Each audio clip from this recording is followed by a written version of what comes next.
Hello once again, ladies and gentlemen of the interwebs. This is Chi-Amazing here, bringing you the Chi-Amazing Show, covering some gaming news and stuff. And let's go ahead and get into some real quick news. Best Buy is going to have a buy two get one free sale starting October 21st, ending the 27th on all games $59.99 and less. This also may work with pre-orders. Walmart.com was taking pre-orders on pre-orders, or more specifically, the bonuses that come with pre-orders. It's kind of weird. They were 35 cents. They came with a $5 Voodoo credit for pre-ordering a pre-order of a pre-order bonus. It's really confusing, but they're not doing it anymore, from what I understand. Apple has stated that there will be an Apple event on October 23rd, which pretty sure is going to cover iPad mini. Final Fantasy X HD is still in development.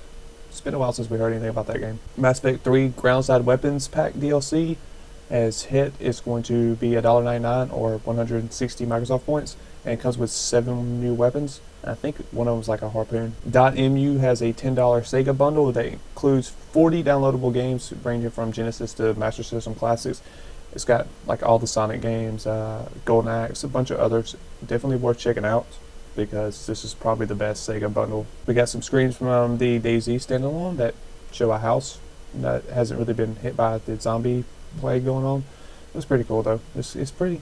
And other zombie related news, WarZ is receiving flack for their terms of use actually linking to League of Legends terms of use, which is really, to me, something minor to be receiving so much flack for, but that's because it's copying someone else. And that's pretty much what a lot of people are saying about WarZ, that they're copying DayZ and they're copying different things. Project Eternity's Kickstarter closed at $3.9 million, making it the highest funded game Kickstarter. They had to keep raising stretch goals and stuff, but it looks really interesting, and yeah, props to Obsidian for being able to get that much money. And another crowd-funded area, Star Citizen, which we've talked about before, has put out a fact detailing system requirements, also talking about modding and how they're going to encourage modding, and a bunch of other stuff, and I'll put a link to that so you can go check it out. Definitely look into donating to that. I'm going to donate to it. I'm pretty excited about it. It looks really interesting. Bioshock Infinite has lost its AI lead and combat design director to Microsoft, which I don't really expect that to actually affect the game too much, considering it's this far in development. Ubisoft is doing something really interesting and unusual. They are actually giving away Far Cry 3 themed Minecraft stuff. Actually, it's not just stuff, it's a map and a texture pack. They're doing this October 26th, and what's interesting about it is you normally don't have a game publisher or developer do things for another game publisher developer. I really wish more did stuff like this cross promotion. They're kind of promoting Minecraft by doing this, and Minecraft will be promoting them. Zynga is moving forward with its lawsuit against its former GM, Alan Patmore. They claim that Patmore has stole a bunch of files, and in fact I think it's like 763 that he took when he was leaving, that detail like company secrets, such as final design documentation for unreleased games, or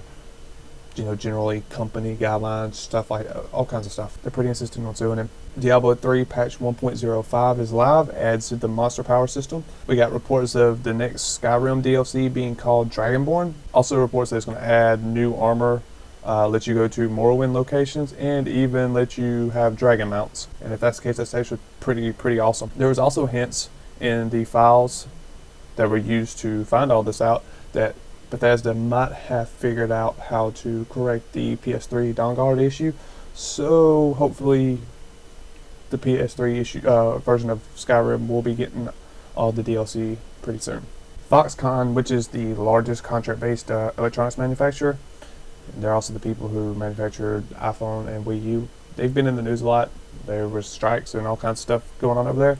Well, they're in the news again, dealing with child labor, and they've actually admitted to employing children, something like 14-year-olds that were there on internship. So yeah, there's that. Old Republic has detailed its free-to-play model, and it's pretty interesting. Free-to-play will get you the full story just like subscription will.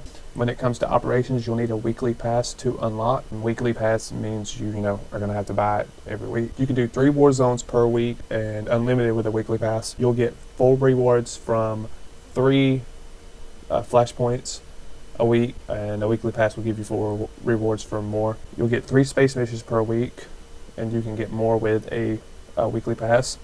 A lot of weekly pass stuff. You can gain and expand your cargo hold with cartel coins. Same thing with inventory. It can be expanded with cartel coins. Your quick travel is on a longer cooldown period, but you can purchase an authorization to permanently reduce the cooldown period. You don't get emergency fleet pass unless you purchase it. As far as death goes, you'll revive at the nearest medical center or in the field a total of 5 times.